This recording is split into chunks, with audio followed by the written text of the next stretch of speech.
Welcome to Vatsala's kitchen. ഇന്നത്തെ recipe വീട്ടിലുണ്ടാക്കുന്ന പുട്ടുപൊടിയെ പറ്റിയിട്ടാണ്. അതിനുവേണ്ടി ഞാൻ എടുത്തിരിക്കുന്നത് ഒരു 1.5 ഗ്ലാസ് ചോറ് വയ്ക്കുന്ന അരിയാണ്, പുഴുങ്ങലരി, അതായത് ബോയിൽഡ് റൈസ്. അപ്പോൾ ഇത് ഇന്നലെ രാത്രി വെള്ളത്തിൽ കുതിർത്തി വെച്ചിട്ടുണ്ട്.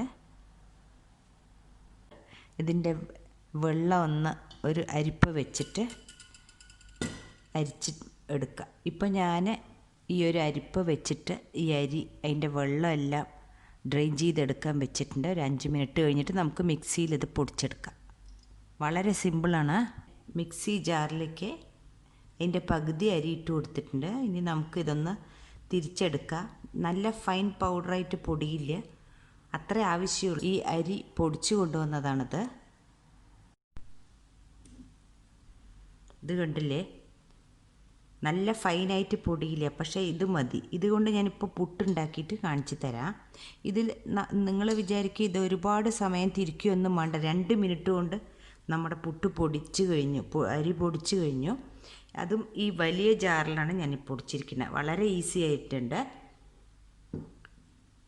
ഇനി ഈ പുട്ടുപൊടിയിൽ വെള്ളമൊന്നും ചേർക്കണ്ട. നമ്മൾ ഈ അരി പൊടിക്കുമ്പോൾ അതിനോടൊപ്പം കുറച്ച് ഉപ്പ് ചേർത്തി പൊടിക്കണം, അല്ലെങ്കിൽ ഇനി ഉപ്പ് ചേരില്ലല്ലോ, വെള്ളം നമ്മൾ ചേർക്കണില്ല.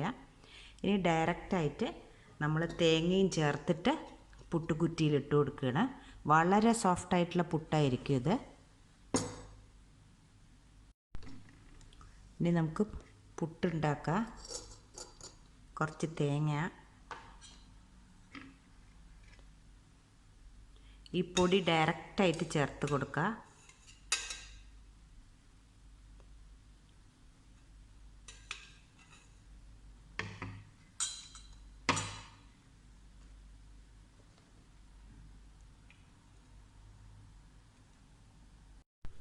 ഇപ്പം ഞാനിത് ഈ പുട്ടിന് നിറച്ചിട്ടുണ്ട്. ഇനി നമുക്കിത് ആവിയിൽ വെച്ചിട്ട് വേവിച്ചെടുക്കാം.